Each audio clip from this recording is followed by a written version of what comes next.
Assalamualaikum warahmatullahi wabarakatuh. Salam sejahtera, salam kenal Bapak Ibu semua. Perkenalkan, saya Nur Hablisya. Saya mau berbagi dengan Bapak Ibu semua mengenai konsep dasar membuat video pembelajaran. Sebetulnya video saya ini saya dedikasikan untuk para guru dan tim pengajar di tanah air. Sebetulnya bukan sok tahu apa gimana, cuma mau berbagi aja karena banyak guru-guru yang merasa kesulitan membuat video selama pembelajaran jarak jauh ini gitu. Jadi saya mau berbagi mengenai tips-tips gitu ya, membuat video yang mudah-mudahan ini bisa membantu dengan cara yang mudah gitu ya. Oke, kita mulai ya, konsep dasar membuat video pembelajaran. Mungkin di antara Bapak Ibu sudah ada yang pernah membuat video ya, terus tapi pijakannya atau misalnya dasar-dasarnya seperti apa. Nah, ini saya mau jelasin sedikit. Oh iya Bapak Ibu, kalau mau lihat video-video saya juga ada ya di IG saya, bisa lihat. Oke, kita masuk ke elemen dasar video. Karena kita mau bikin video, jadi kita harus tahu dulu elemen dasarnya. Sebetulnya dasar basicnya itu sama aja dengan kita membuat film. Elemen dasar video itu ada dua ya, ada audio dan visual. Audio visual karena media ini outputnya ya itu dia dua itu ya, audio dan visual.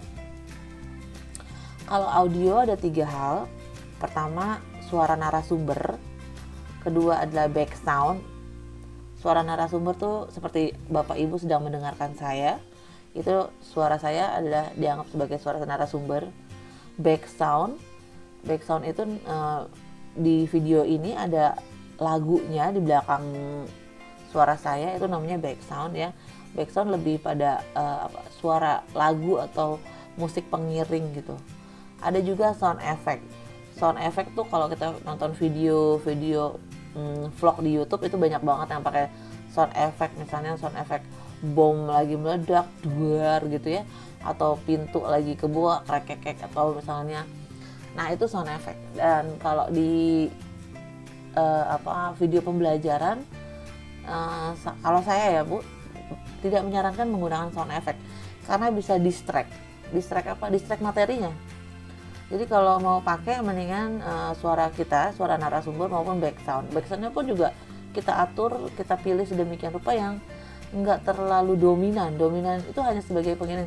Kenapa penting pakai back sound? Supaya tidak membosankan. Nah sekarang yang visual ya, kalau tadi itu audio suara, nah ini yang visual. Ada 3 hal penting ya, 3 hal utama yang mempengaruhi visual. Pertama adalah cahaya.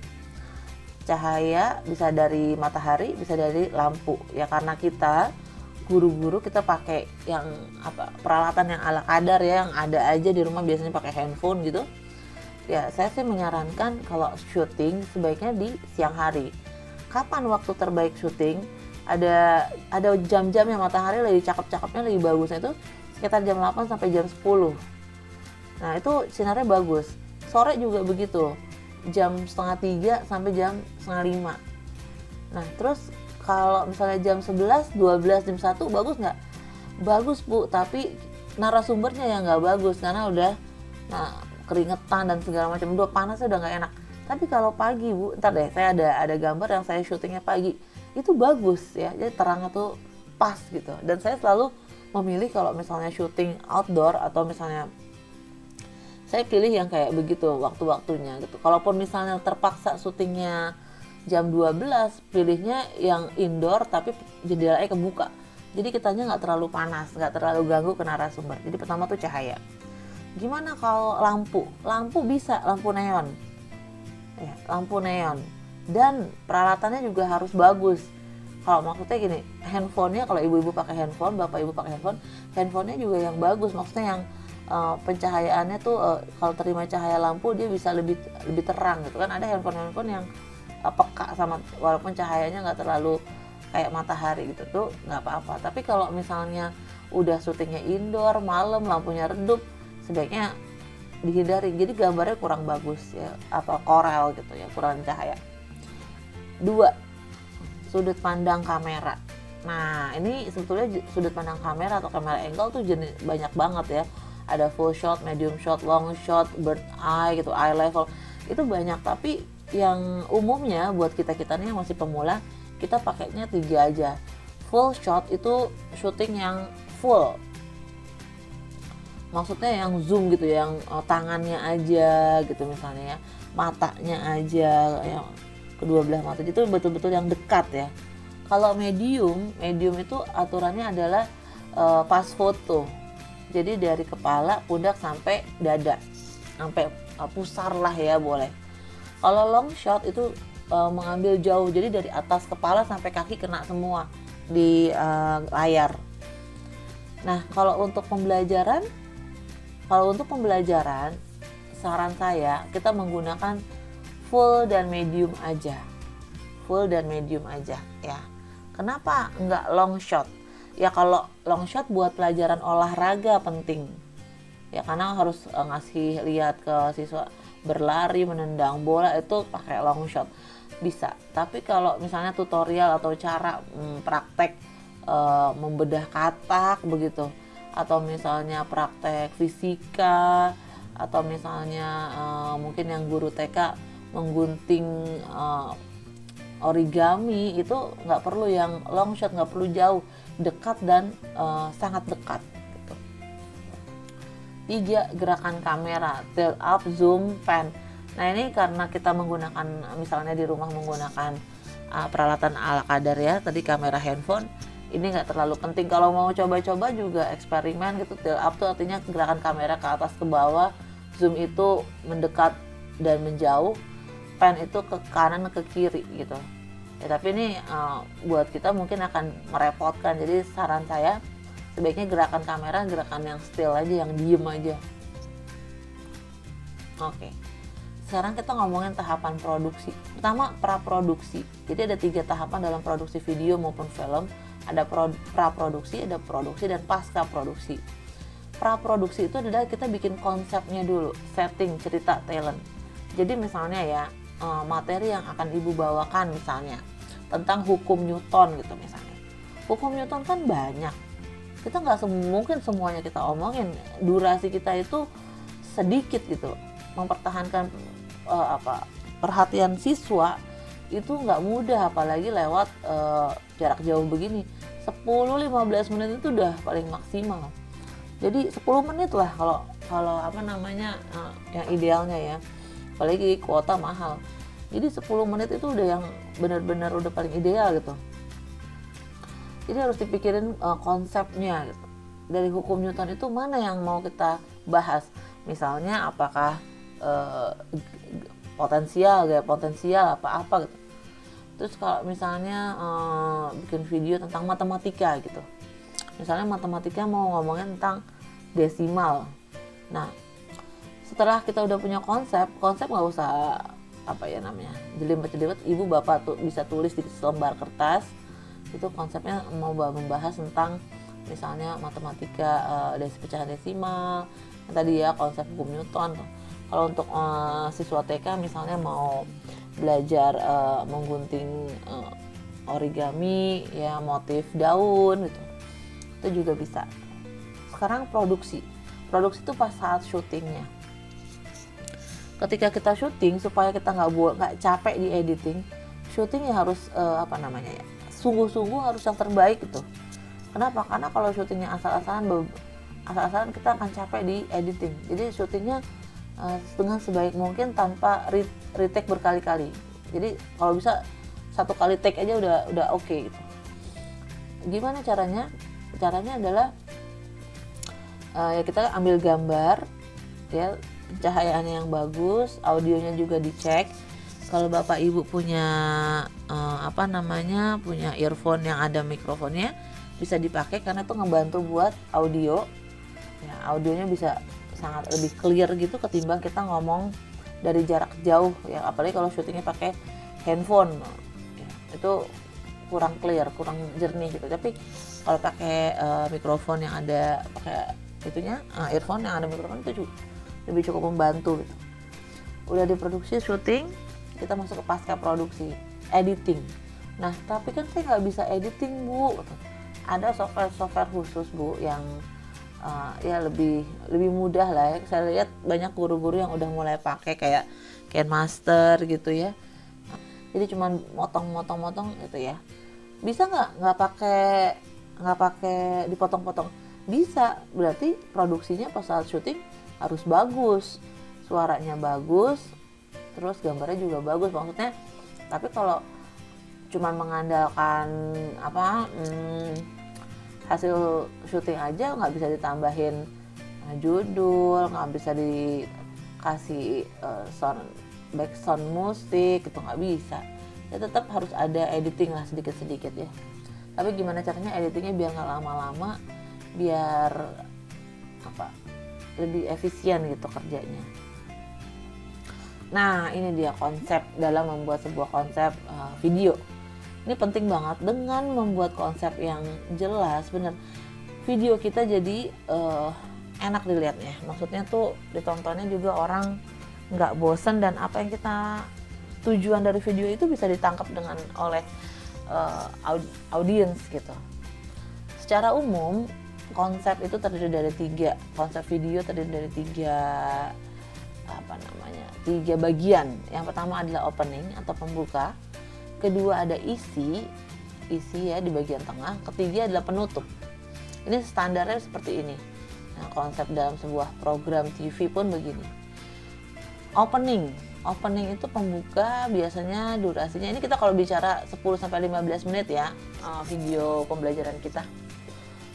Durasinya 30 detik sampai 1 menit. Jadi jangan lama-lama ngomongnya. Isinya apa? Ada salam pembuka, ada judul atau tema yang akan diangkat, 3 alat dan bahan. Misalnya kita akan membahas mengenai untuk anak TK ya, cara membuat topi koboi. Nanti saya ada video yang saya juga bikin video membuat topi koboi. Jadi di salam pembuka kita cukup membuka acara kita atau membuka video kita. Assalamualaikum warahmatullahi wabarakatuh. Apa kabar teman-teman semua? Salam sejahtera dari Ibu, misalnya gitu. Hari ini kita akan membuat topi koboi. Topi koboi tahu ya? Topi koboi adalah topi yang dipakai oleh koboi-koboi itu. Bentuknya bundar dan memiliki bagian melengkung di sisi kanan dan kirinya. Nah, itu adalah bagian pembuka. Di sini juga kita langsung bisa jelaskan alat dan bahan. Supaya anak-anak bisa membuat topi koboi dengan benar, ini ada alat dan bahan yang diperlukan. Silahkan dicatat ya alat dan bahannya. Nah, udah ada gambar alat dan bahan. Durasinya nggak usah lama-lama, 30-1 menit aja. Nah tadi kalau misalnya videonya tentang topi koboi, tapi kalau videonya tentang hal yang lain bisa disesuaikan. Tapi rata-rata di opening itu ada salam pembuka, tema yang akan diangkat, dan hal-hal yang berkaitan dengan tema tersebut. Lalu kita masuk pada isi video. Ini bagian pamungkasnya begitu ya. Durasinya sekitar 2-10 menit.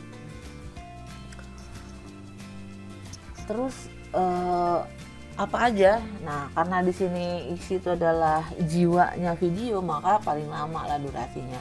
Yaitu di sini ada cara atau tata cara menggunakan. Kalau temanya adalah membuat topi koboi, nah di sini diperlihatkan cara membuat topi koboinya.